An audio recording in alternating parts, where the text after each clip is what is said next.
stick a knight here. Takes it off. He takes the bishop. So he took it off this bishop. He's pawn. He goes right away. Guess he played here. He took the bishop. Bobby Fischer is one of the greatest, the greatest chess player in the world. And now he took a rook. Bobby Fischer, United States. World title 10. Now, surprise him with this one.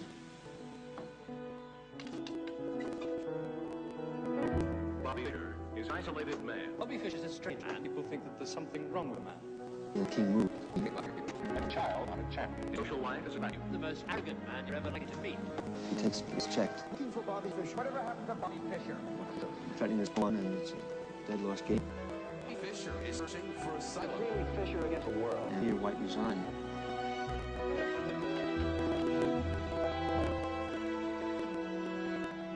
Bobby Fischer interview. Right. Probably not the tense up.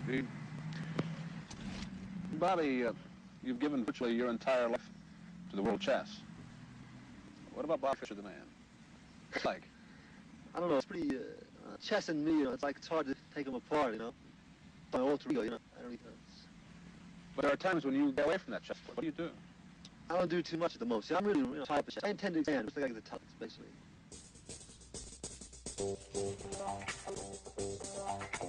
Bobby, what is the statement with chess?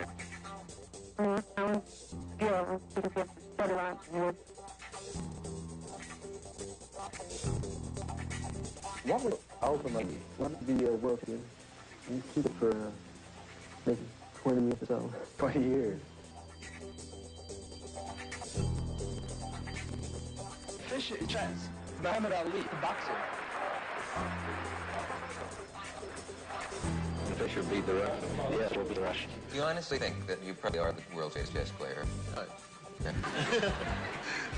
In 1880, in the run-up to his challenge for Spassky, Fischer had beaten and sometimes destroyed some of the best Soviet players.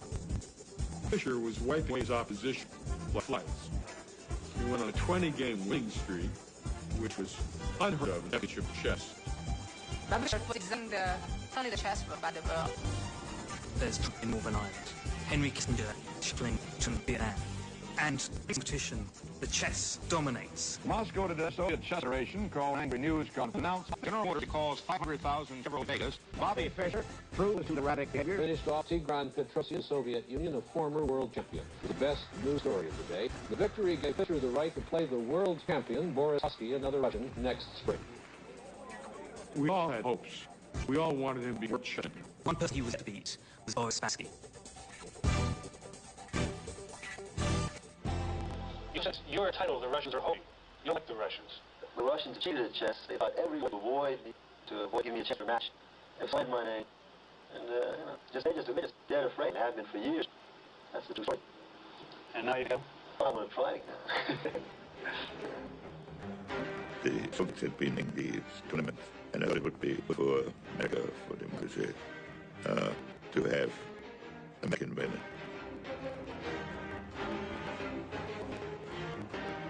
The stakes were going to be much higher politically, popularly in people's minds. These were two enemies who were fighting a real war, but were trying to outdo one another strategically all the time. We will not tolerate being pushed around. We have it up. And material assets to deal with the Soviet Union. And this little thing with me and Spassky, with bombs hanging out of the board. One of the superpowers, the Soviet Union, had made chess its national sport. They had spent unlimited amount of money. They had hundreds of grandmasters. They won every tournament, every chess Olympiad. Я кричал, вы что там, одели? Вы уронили шахматный престиж. For communist regime, the crown was very important. Ideologically, this communist state took over chess to use it as proof of intellectual superiority or decadent West. Everyone knew that the crown has to remain in the Soviet Union. Вы мускулы стальные, пальцы цепкие мои, эх, резные расписные, деревянные ладьи. In the Soviet Union, everybody, talent was cultivated, was given financial help, coaching, all the top players were privileged people. In the United States, we didn't have any of that. Every single one of us was on his own. And here came this lone American competent to the Soviet chess gene. National prestige was at stake. Fischer recognized that he was representing not only him, but the entire free world.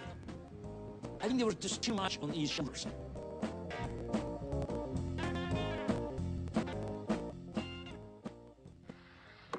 You tell us how old you are and where you're from. I'm 15 from Brooklyn. He's 15 years old and he is from Brooklyn. All right? Will you show your headline to camera 3 and to Dick White, because we'll make him go to work on you. It says, teenager's strategy defeats all comers. This strategy, did it involve finances? No. Did you have any help? No. Did it all yourself? People happy? Made me happy.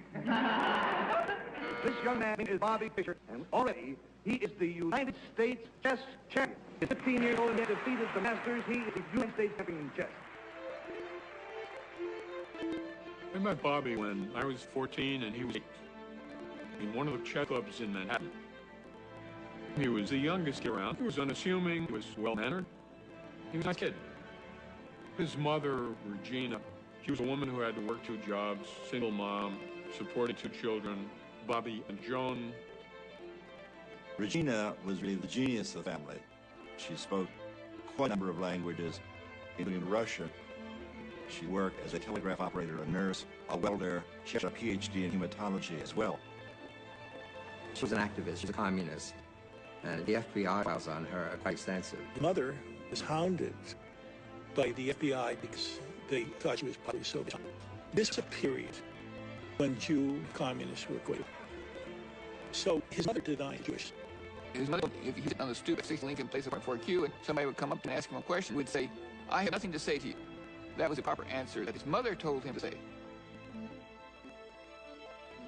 You're from Brooklyn? Chicago. Well, born in Chicago. Moved to Brooklyn when I was about 6. So I lived on the coast. Were you playing chess by then?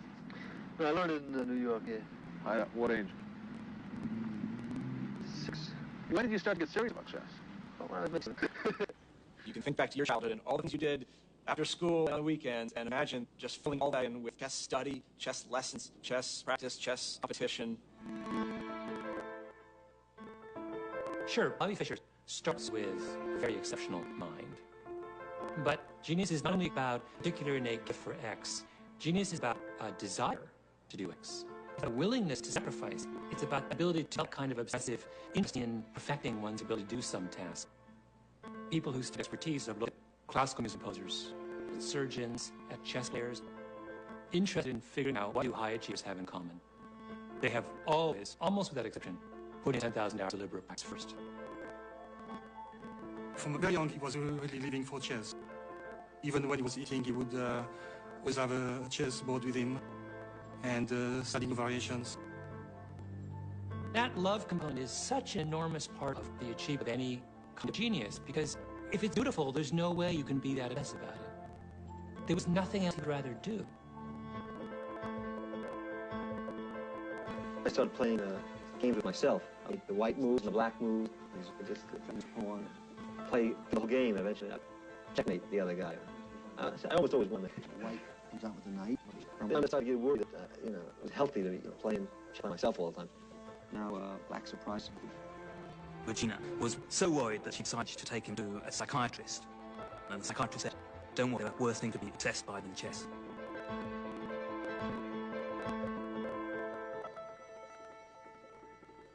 Everybody said to him, "What happened?" He said, "One day I just got good." He was suddenly out of everyone else's league. Everybody knew it. Fischer would open a chess magazine, okay, like this. He would open like this, okay, here, here, okay, here, okay, here.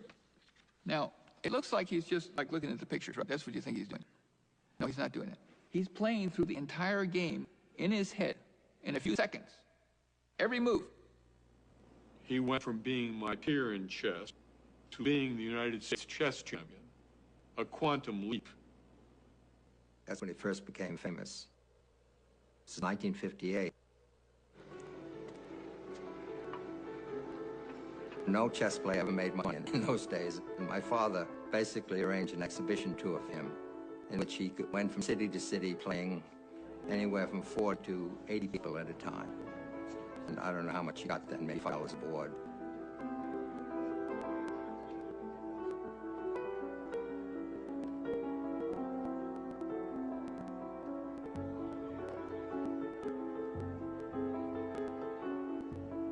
Regina decided that this was a way to the big time.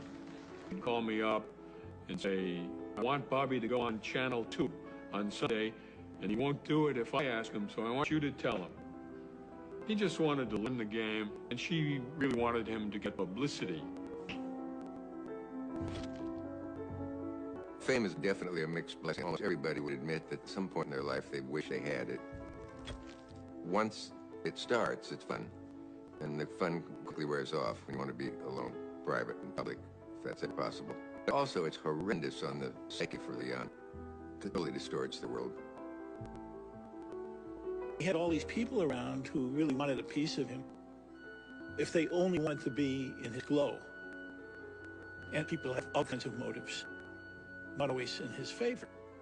They're trying to make money out of him, they're trying to be associated with him, they're talking behind his back, you know. He couldn't stand any of that. Particularly, he couldn't stand the press because he was such an individual. He was an ideal object for caricature.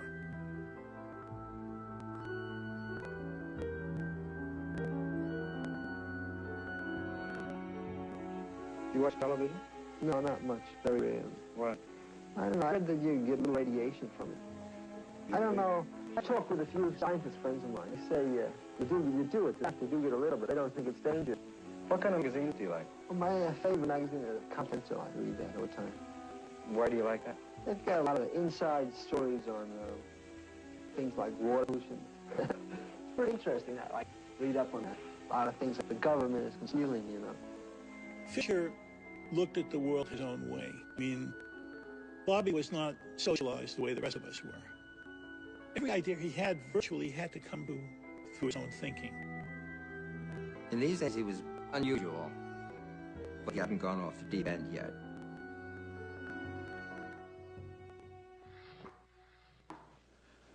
Boxing champions have been coming to the Catskill Mountains of New York for almost half a century to get in shape. But does a chess champion need to train physically? Take a look behind that window into the training headquarters of Bobby Fischer. Championship chess is a physically exhausting game. More than just a test of mind and will, it is a contest of physical endurance, too. Bobby's 29, and he lives virtually a monastic life.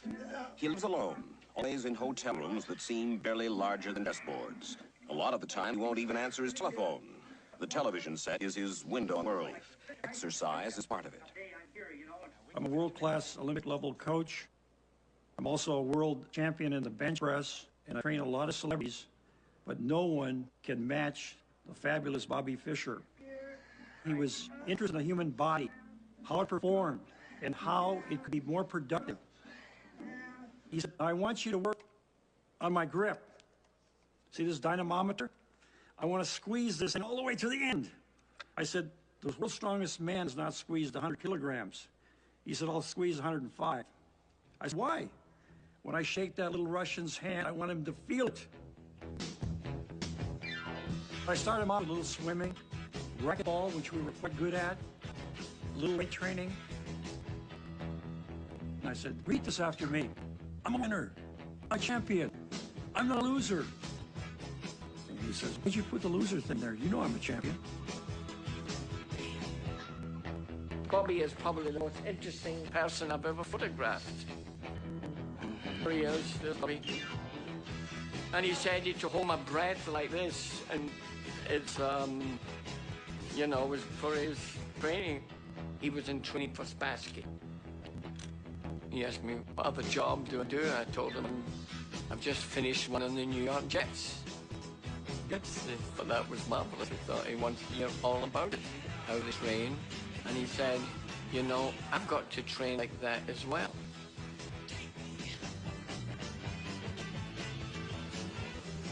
He didn't mind anything I did. But it could have gone either way. He treated everybody else quite awful. Bobby Fischer is a young man. Sometimes he fights for principle, more often just for himself. He'll refuse to play a match because his special terms aren't met. And for the past month, he's been getting fits to the International Federation, too. Not enough money for the winner of the world title, he says. They were bidding on the match.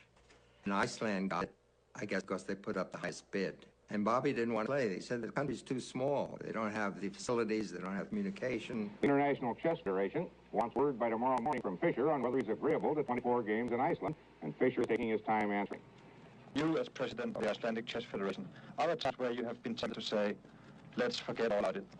As you know, we are organizing a chess match, and our only wish is to enrich the chess world. They had all these lawyers, and they were raising demands all the time. But at the same time, it was never clear whether Fischer would come to Iceland. Something like the principal one was the prize money. And I said, we have already settled the money question, and we will not be ready to discuss that. There was a real possibility that the match wouldn't take place. One has to remember Fischer that he dropped out of tournament before. This was no bluff necessarily. He's going, he's not going. And then he told me he was going. He more quietly put his hands on my shoulder and said, I'm going to Iceland, Harry. You know, it was... So, and the next time I was reading the paper would be, he's not. Just the insanity of the situation. I mean, get that contract done. But Bobby wouldn't sign it. And then Bobby disappeared.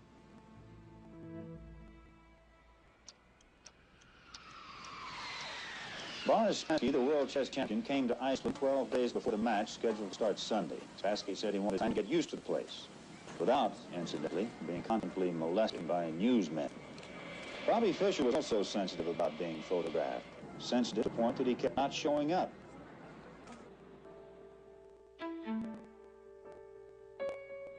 He was sitting in Pasadena, California, and my job, my personal mission, was to get Bobby to go to Iceland and play the World Championship match. But I didn't see any activity. I didn't see any plane ticket. I said, Bobby, I have to go to New York. My dad is sick.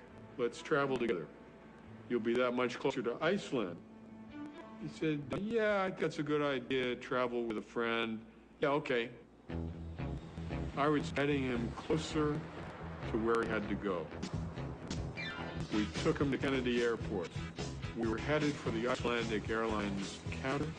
Somehow, the Daily News photographer spotted him, and Bobby started running. He wasn't just running, he was sprinting. I turned around, and I stopped. And I put my hands up. I didn't say anything. And Bobby kept running right out of the airport to the curbside limousine and got in and left the airport. Where to? Nobody knew. It was only 3 days before the scheduled start of the match. Chess history was in the balance. I said, you could stay at my parents' home in Douglaston, Long Island.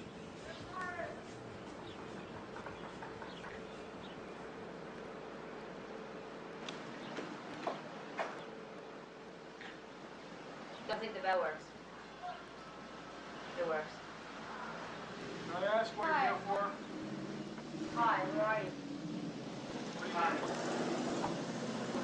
Why are you in our driveway? Is there some reason why you want to be in our driveway? Oh, I guess I'll... You know, you people spoiled everything Thursday night. No, I suggest you don't repeat it, because it's going to be a very big tragedy if you do. Bobby was staying at Sadie's house, and Sadie's father was dying of cancer at the time. I don't know whether he told you that. And they were trying their best to get Fischer on that plane to Iceland. At one point, Sadie said, you know, my father's dying. And Bobby said, that's okay, I don't mind. They could not dislodge him from the house. This was probably the most stressful week of my life. Are you Sadie? Yes, I am. Mr. Fischer made it clear that he would try to go to Iceland tonight. Did he express any thoughts to you? Made it clear home. We talked to a few people, and they had the impression Well, going. Everyone can have impressions. The only person who knows what Bobby Fischer's going to do is Bobby Fischer. That's all I really want to say. I want you to all keep cool. At one point during his stay at our home, he simply said, it's over. I'm not going. Still no sign of Bobby Fischer. Today, the International Chess Federation postponed by 48 hours the start of the match, but it said if Fischer is not in Iceland by noon on Tuesday, he will be disqualified. Mr. Johnson, if I may ask, are you worried? No. And I just wondered if you've ever seen Mr. Fischer, if you have any proof that he actually exists. That's a good question. Yes, I think, gentlemen, can agree that on the point that Mr. Fischer exists. We're losing the whole thing. We had to get Fischer to come to Iceland. The Soviet Union had the feeling that the world chess champion was humiliated. They wanted to call Spassky back to the Soviet Union. Boris said to me, this is a very severe situation. You have to solve this on a higher level. Guðmundur Thorarinsson, I think he asked the Prime Minister of Iceland to call Kissinger. Fischer was very reluctant to go and placed a call to him, and I said to him, go. The United States of America wanted Bobby to go there and win the world title. By that time, James Slater, the British multimillionaire, had already doubled the purse. So Fischer's answer to Kissinger was, yes, I've decided to play. What finally did make you decide to go then? I feel that the prestige of the country is at stake. Some people have suggested this was psychological warfare against Spassky on your part. That figure into it? No, I don't believe in psychology. I mean, good moves.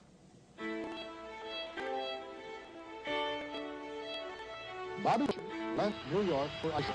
And what scene that was in the morning of July the 4th. Nothing like this has ever happened in Iceland before. You try to describe the impact on citizens here of Reykjavik. It's probably about the same as if the promoters of the next Joe Frazier Muhammad Ali prize fight decided to stage their international extravaganza in Butte, Montana. One observer said the chess match was turning into the biggest thing to hit Iceland since Eric the Red. Though some people were still mad at Fischer, others approved of his holdout for more money. Well, he was fighting for all the despairs of the whole world, I think. He's tedious, he's arrogant, he's inconsiderate. Basically, people think that there's something wrong with the man. We wanted to receive him as a king, but Bobby saw all the crowd coming against him. So he just rushed down the ramp of the first car in Conway.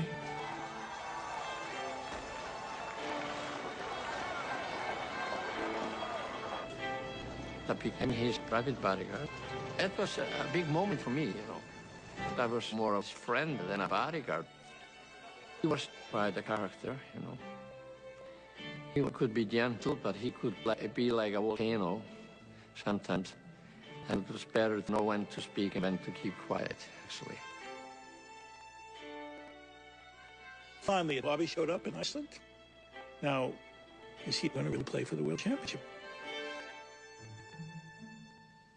It's been a long road for Fischer to this game, and it'll be a long match at the end of that road. Both he and Spassky have to play 24 games. The match could last up to 2 months. Each game runs 5 hours. The most intellectually exhausting battle known to the mind of man. The World Chess Championship.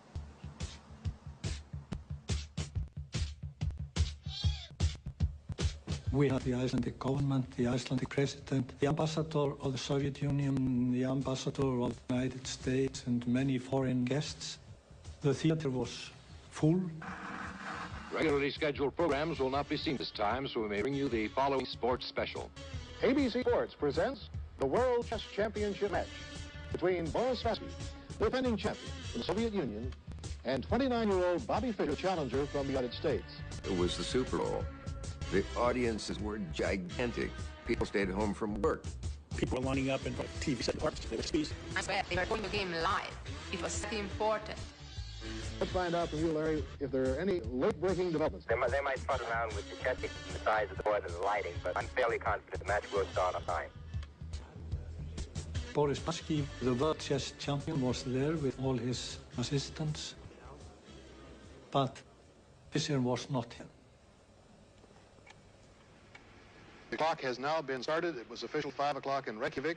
Spassky is obviously anxious about the whereabouts of Mr. Fischer. Bobby was nowhere to be seen. And all of us despaired. If Fisher doesn't show up by the time 1 hour has elapsed, he forfeits game automatically. Oh, there he goes now. He's just played one pawn to queen 4. You saw Spassky make his move, then he touched his clock, which turns his clock off, but turns his opponent's clock on.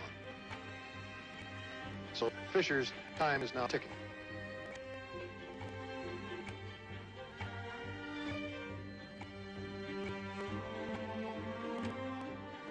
There was no certainty that even though this was the big match of his life, he would actually show up. Many people think that his antics were designed to upset Spassky, to discombobulate Spassky, which they did, but I don't think that was their intent. I don't think any of this was directed against Spassky. It was his own inner demons that he was fighting. Unpredictable Bobby Fischer. Nobody really knows why Bobby Fischer does or does not do anything. The most individualistic, intransigent, uncommunicative, solitary chess master of all time. He has no permanent home. Fischer is in no man. To almost no one. No contact with family. Troubled childhood. He hasn't seen his mother in over 10 years. Is your mother still living?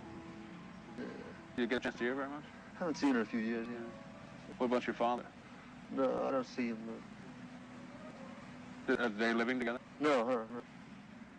I never talk about my father. I never talk about my father. This led me to realize that there was something special about his father that nobody else knew.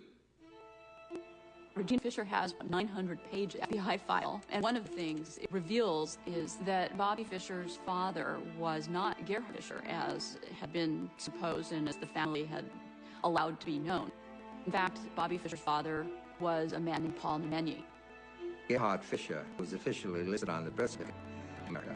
Regina and Paul Nemenyi met at a university near Denver, and they had an affair. Regina moved on and took the baby Bobby with her. Regina often, because she was destitute and needed help, would go to social service agencies and ask for help. Paul Nemenyi would show and consult with the social workers because he was very concerned about Bobby. He said that Bobby, even at a very young age, was a very upset child. He was afraid that he wasn't being raised right. Later, when Bobby moved to New York City, Paul would come and take him out to restaurants and would admonish him for having bad table manners and basically act towards him in the way that a father would. One day, Bobby asked his mother, "Where's Paul? Why isn't he coming around anymore?" When Nemenyi died, that's when his mother told him was his real father. He learned about it only about the time he was 9 years old. Chess to him was the ultimate escape, his single obsession.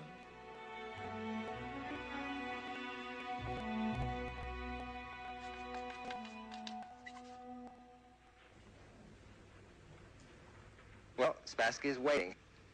Right, and waiting and wondering whether Bobby will show or not show. And there's absolutely dead silence in the hall. Spassky's pacing, he's nervous, and... Wait, here's Fischer coming on the stage saying that he was caught in traffic, and Spassky was visibly relieved. And also perhaps pained. It didn't look like this match would happen, but finally it happened. And it was phenomenal. How do you spell relief, okay? Now, for the first time, we're looking at Bobby Fischer, the man that 8 times has won the United States Open Championship. I remember saying on TV at one point during the match, I said, you know, we're really lucky to be alive at this moment when Bobby Fischer is playing Boris Spassky.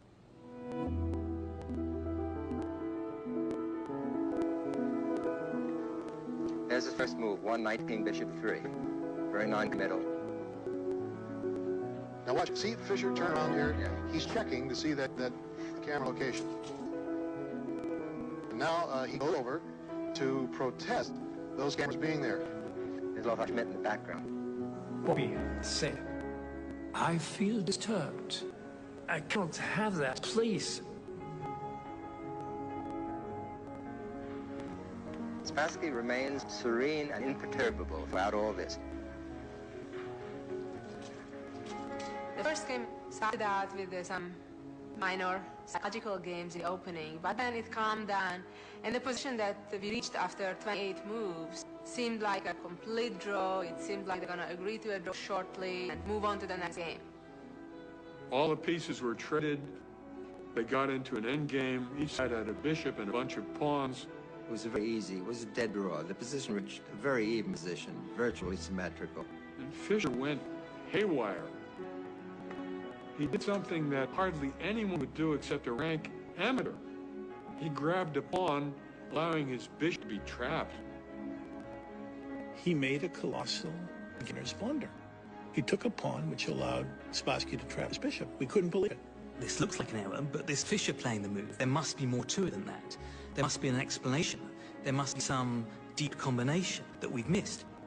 И думал, что в крайнем случае он все же ничей добивается. Но он хотел показать Спасскому, что он готов с ним бороться. Вот и он пошел на эту борьбу.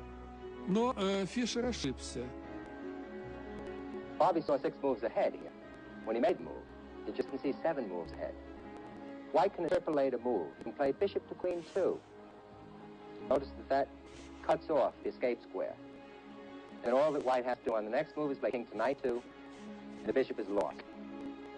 That was not heard around the world. It was inexplicable. I still don't know how that happened. Spassky won the first game. You had to get to 12.5 points. The best of 24.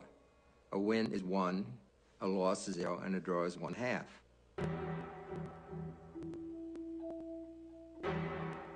He had an agreement that the cameras be quiet, and Bobby said they aren't quiet, and they disturb me.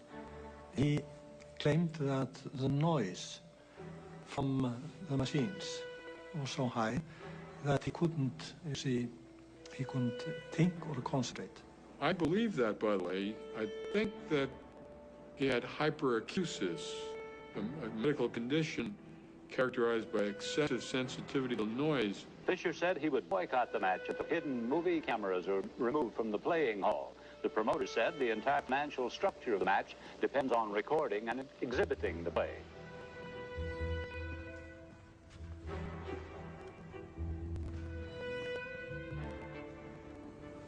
He asked to put the camera away.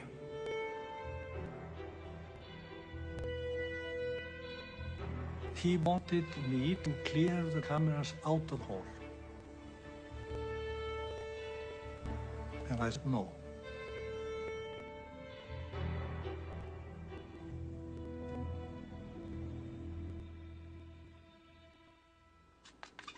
You have to start in time. If the player is not present, you have to, as the arbiter, press his clock.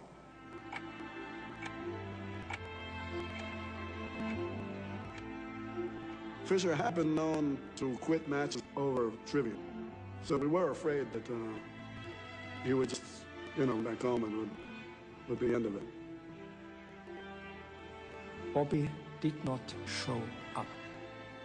I had as the arbiter to forfeit him, and for a moment I thought, did I made the right decision? Was it fair? Was it correct? But it was necessary. There was no other way.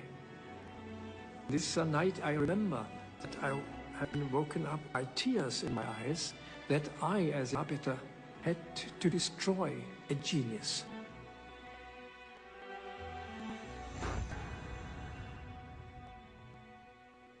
He was now trailing 2-0. It's very hard to make it up in a 24-game match. Half the world thought that's it. The match is over. He'll never come back. Why would he even bother trying, to come back from a difficult situation?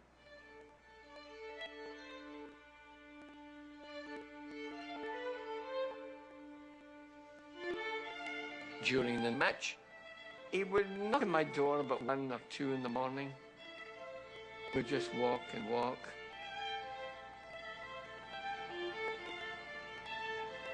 And we'd sit and look at the animals.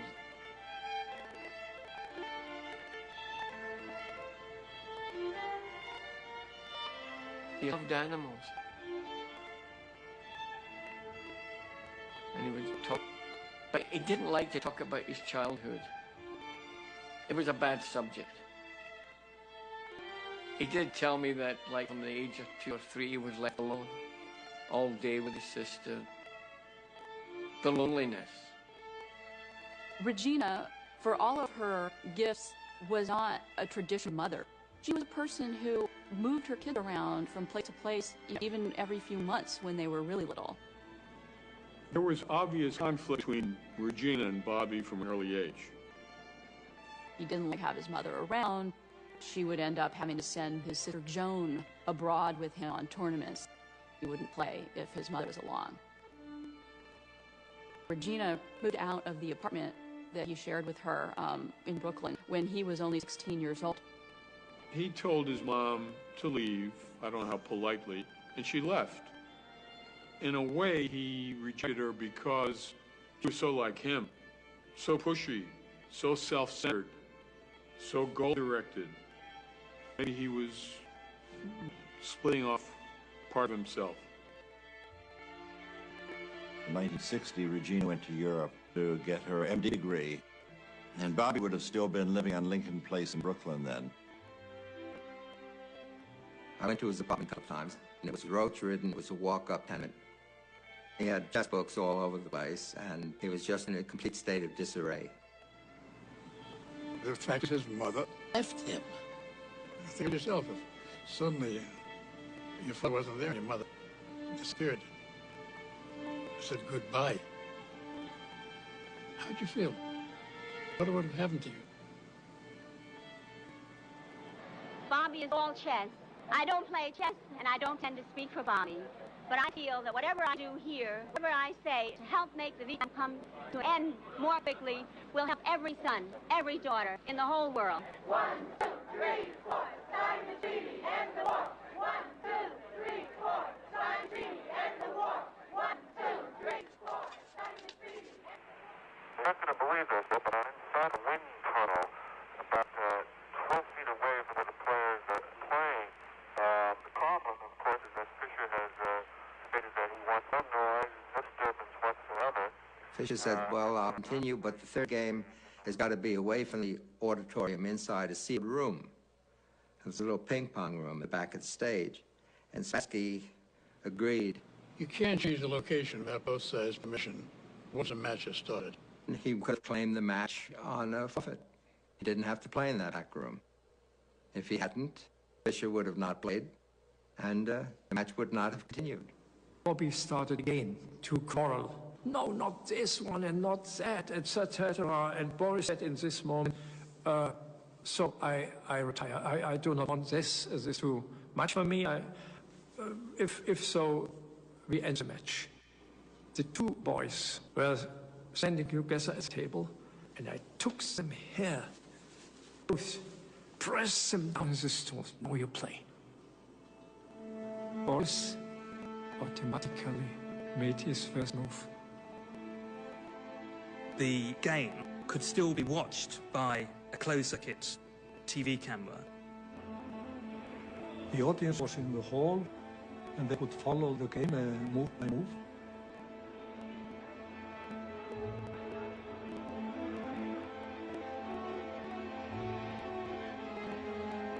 In Game 3, Bobby played an opening, a defense he had never played before, the Benoni, which means son of sorrow.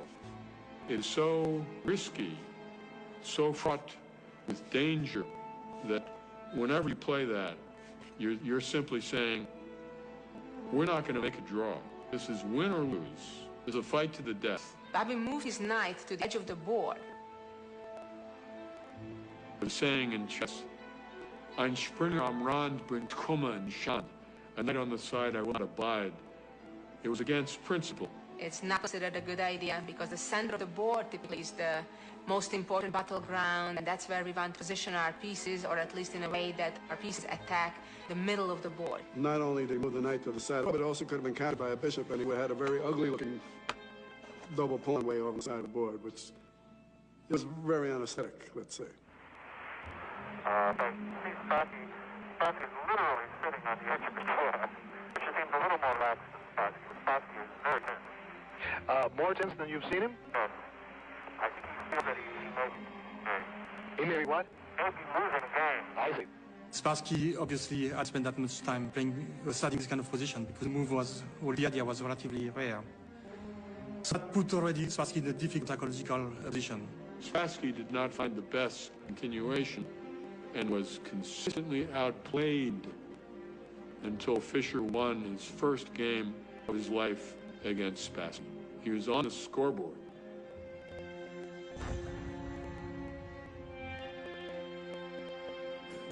What do you think of Bobby Fischer?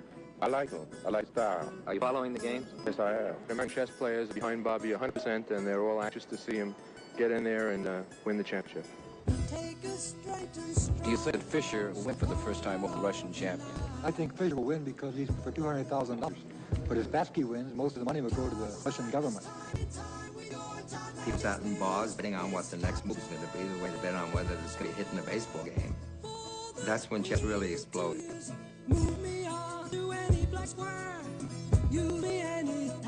Tell me what turns you on about chess. What? Do you hope you're as good as Bobby Fischer one day? Well, I'd hope so, but I doubt if I would be. Why? Well, I just think Fischer's just about the best player in the world. Not very many people can get to be as good as he is.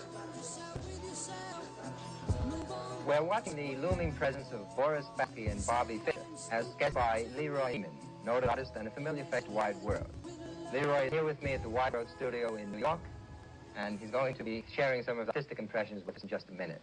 Larry, I thought going up there to that chess match would be like watching the grass grow, but it was far more exciting than I ever expected it to be. Well, I thought it was pretty exciting, too. Right.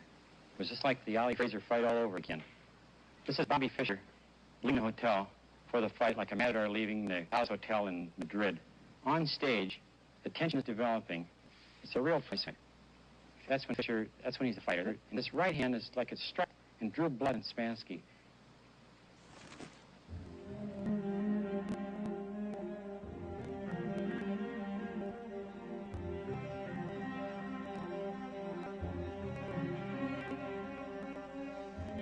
The score was even. 2.5, 2.5. Spassky was not himself. All these shenanigans had affected him adversely. He was not playing his true game. Полный разгром, фиаско. Почему Спасский был в какой-то степени упрям? Потому что когда встречается двое, и повторяю, и когда кто-то что уступает, нету вакуума психологического. Если ты уступил, то это место занял другой. Вот так произошло в третьей партии. К нам поступила, наверное, масса писем. И о письмах говорилось прямо: следи за Фишером, он вот то-то, то-то, то-то делает. They believed that the chairs had been wired and lighting fixture to destabilize Boris's concentration. That's when Boris cracked. Spassky complained that there was some radiation which was affecting him. During the match, I felt myself quite unusually, like before. So that reason to be for myself. I'm not a suspicious man. Become suspicious. There might be something in the chair. There might be something on the surface of the chair.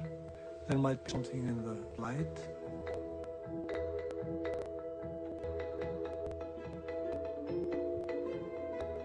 They inspected the chairs and the lights to see whether the Americans were up to some kind of hanky-panky.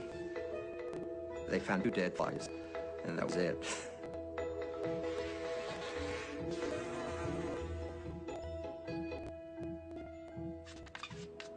Game 6 is very celebrated. It is probably the most reprinted game of the entire match.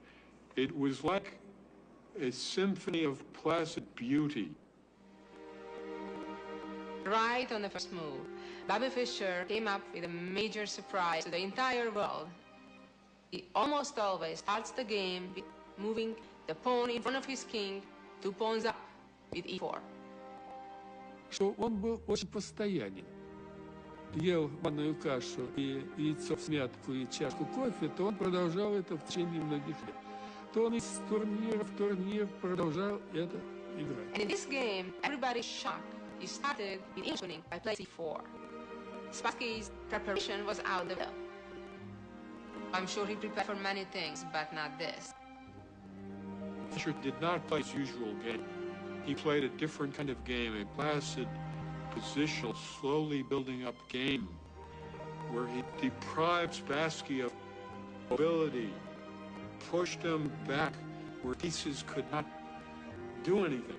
It was just a beautiful game. I don't know what more could be said about it. Just a model of precision. It was such a beautiful game that when the crowd applauded at the end game, Spassky himself stood up and applauded Fischer. On his way back to the Fischer said, "Did you see what Spassky did?" He said, "That's a sportsman. He's a real sportsman."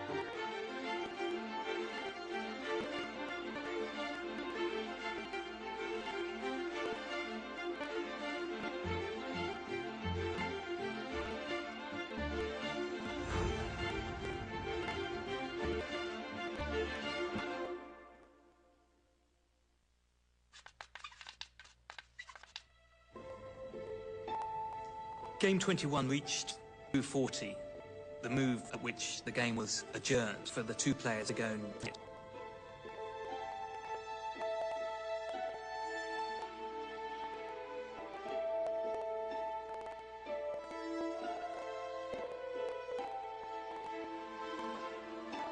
This NBC Nightly News, Friday, September 1st. Good evening. We'll have more on the developments in the Watergate bugging case. We'll hear George McGovern talking about tightening up his campaign organization, and we'll have a look at the new unemployment figures. And first, Bobby Fischer. Today was the day when Fischer and the Russian champion, Boris Spassky, were to have finished the 21st game of the World Championship, a game they started yesterday. But Spassky, after what must have been an agonizing night spent analyzing his position, didn't even show up to play. I was going to photograph Spassky in the morning. He come straight over to me, shook my hand and said, "There is another world champion. His name is Robert James Fischer." I went back to the loft later, to Bobby's room, and I told him Spassky just retired. And I want to be the first to congratulate you. Congratulations. How you feel, babe? Tell us how you feel about it. You said you were going to do it. Listen, will you talk to us, Bobby? Bobby, roll the window. Bobby wanted to get away because we were banging on the doors and all that, just to beat it out into the hills. Someone brings up New York Post, and it says, "Bobby is the champ."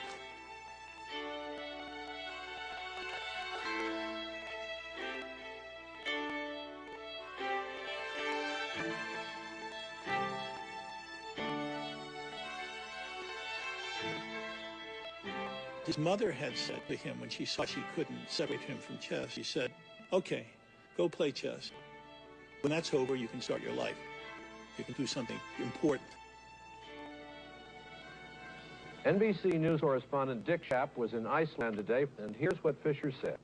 How does it feel now you have the World Championship, the best in the world at what you've devoted your life to? How does that feel inside? Feels pretty good, yeah. I mean, my goal now is to play a lot more chess. I feel I haven't played enough chess.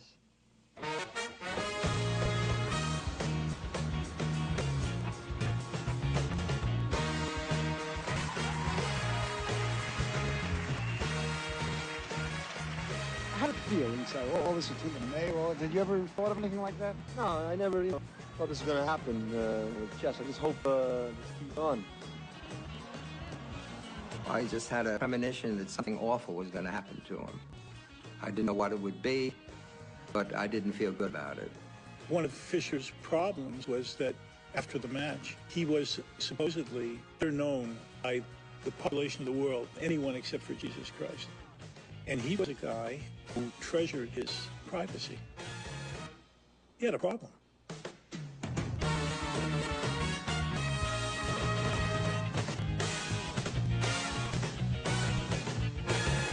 The entire world knows the name Bobby Fischer. Was I let down after it was all over, Bobby? I mean, it was, well, there must have been a tremendous... It was. I woke up the day after the thing was over, and I just felt different, like something had been taken out of me.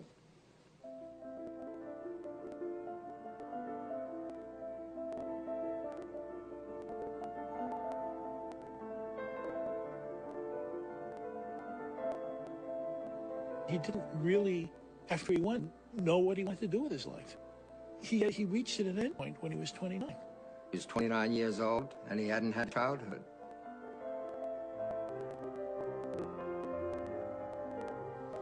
Well, is it not true that the chess masters are always young men, and that they don't last? That's true, generally speaking, but there are exceptions. Steinitz was 63 when he was world champion. But you're in a fortunate position, because most of us in life, no matter how successful we think we are, we still have to do what other people want us to do, just to hold jobs. But you don't have to hold a job. You're on your own. It's a unique position. That's right. You can't say, well, if Fisher won't, we'll get some other chess genius who's the best in the world. Bobby Fischer, the world champion chess player, has until midnight tonight to decide whether to abide by the international chess or give up his title. If Fischer defaults, the title would go to the challenger, Soviet Grandmaster Anatoly Karpov. He wanted probably to play a kid from Russia, Karpov, and beat him. I mean, it would be an easy task. On the other hand, part of him knew he could lose, and that's death to Bobby. He didn't want to risk that. So what came out was a series of new demands on the rules. First of all, I like to play matches without draws. And I'm going to have to increase the prizes if they want me to play. Once I get the title, they want to play a match for the title. I'm not going to just play for what the minimum prizes are. Accepting all Fischer demands was unacceptable politically for the Soviet Chess Federation. Barring a very unlikely last-minute change of heart by Fischer, Anatoly Karpov becomes the new champion by default. The World Chess Party gave him about 95% of what he wanted. But that was it. He didn't defend his title. I think he was unable to cope with his own invincibility. He was more or less scared to sit down again in front of the board and risk losing. But only he who never plays never loses. We all felt disappointed that he'd let chess down. He'd let the American masters down. Yeah, we all felt kind of a betrayal.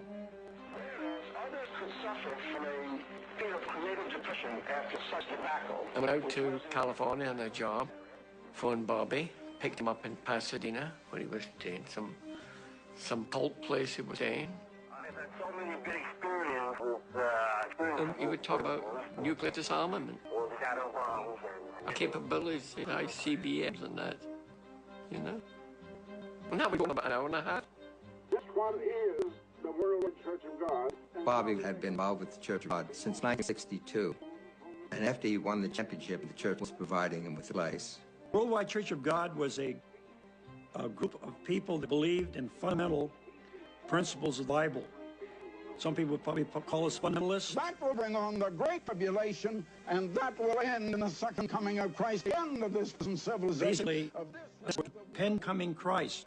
And we need to prepare for that particular second coming. I told him it's all a bunch of hooey, but that's what he chose to do. I have warned you may be living in the time in which you will see. I went to his apartment in Pasadena. It seemed to me pretty hopeless. He was extremely depressed. We get into these long discussions about the Bible. Why are we here? What are we doing here? What is life? That's when it started to go haywire. He felt that he was being influenced by these Russians, and he also was scared of the Mossad, Israeli secret police. He felt that he could be easily spied upon through radioactivity and through other means, feelings. He thought maybe the Russians could send signals here. Phones. Tinfoil over the windows. Media, radioactive. This is paranoia. we tried, as church members, to bring him in to a little more of a normal life. I think he turned against the worldwide Church of God, and one of its prophecies patently did not come to pass. That in the last days, at these times right now in which we're living, perilous times shall come. Fisher felt betrayed. He wrote a pamphlet attacking the church and Armstrong, its leader, saying that nobody should ever control your mind.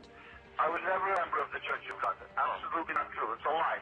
As he denied God, he began to get worse. He started to go astray. He started reading the protocols of the Elders of Zion, which he mentioned to me, and I said that book is a forgery, and it's a bit of anti-Semitic propaganda that even Hitler used. Protocol number 1. What has restrained the wild beast we call men? He got into all these doctrines. What has influenced them heretofore? The Illuminati, all these different people that were going to take over the world. Protocol number 9. Merciless revenge and bitter hatred. From us emanates an all-embracing terror. We began to see less of Bobby as we didn't want to expose our children to the famous uncle who's become fulminating anti-Semite. It was said in my time that the children are the victims, but they're the victimizers. We could be having dinner and he would suddenly start thinking about the Jews did this, the Jews did that, and in our house it was just unacceptable. They're actually making things happen and causing revolutions and killing people all over the world. We start mixing fish with humans and anything's possible. His mother was Jewish. His real father was Jewish. It's complete madness. The question is, how could a Jewish kid become an anti-Semite? Paranoid psychosis, and false fixed ideas of a very widening conspiracy against him. It was as if he were at war with himself. He became a recluse. Official watchers refer to it as the wilderness years.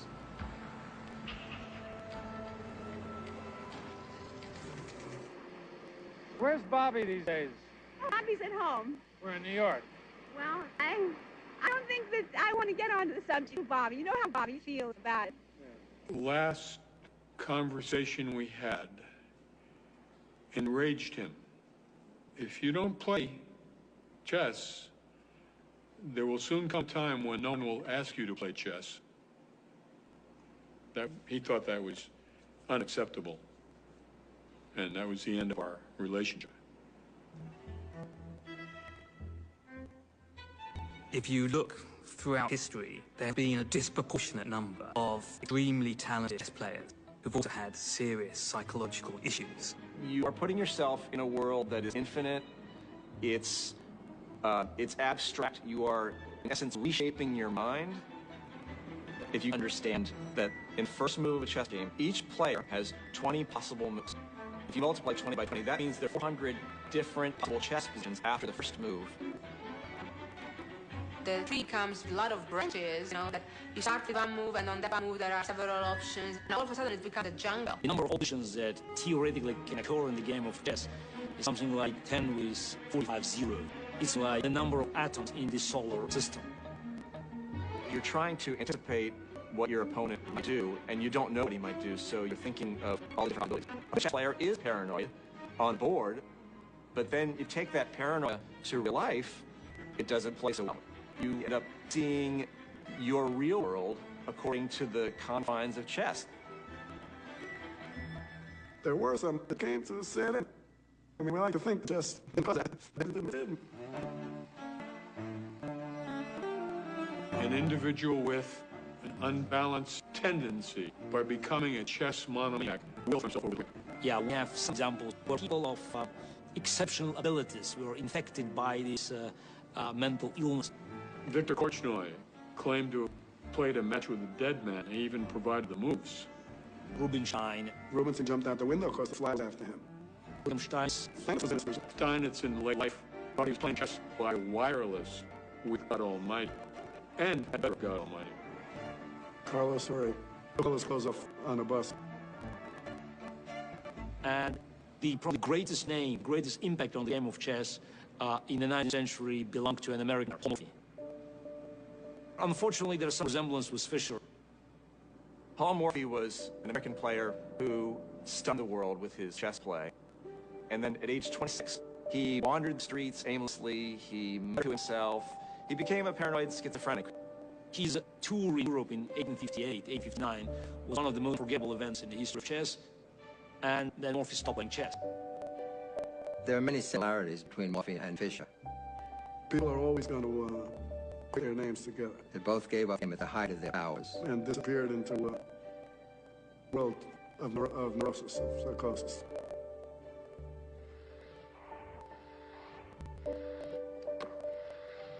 Where did Bobby Fischer go? What happened to Bobby Fischer? We spent countless hours prowling streets where he's been known to roam, looking for him at chess clubs where he's been known to play. Ultimately, the now investigation was successful. We found Fischer has to pay off. In 1990, he shows up in Pasadena, a little on the heavy side. He's handing me this letter. Mr. Fischer, you are the Mozart of the chess world. I want you to get back into chess. Her name was Zita.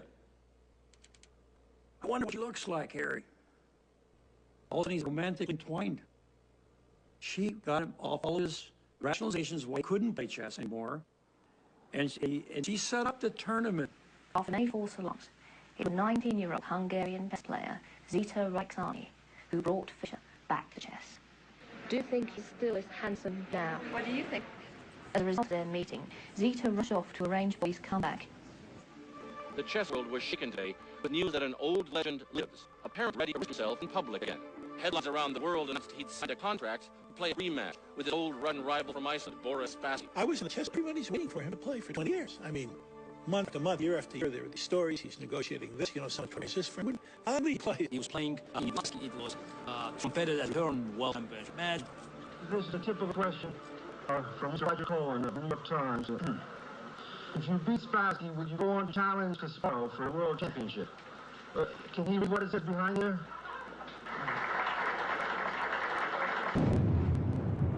The match took place in Yugoslavia, in the middle of the Yugoslav war.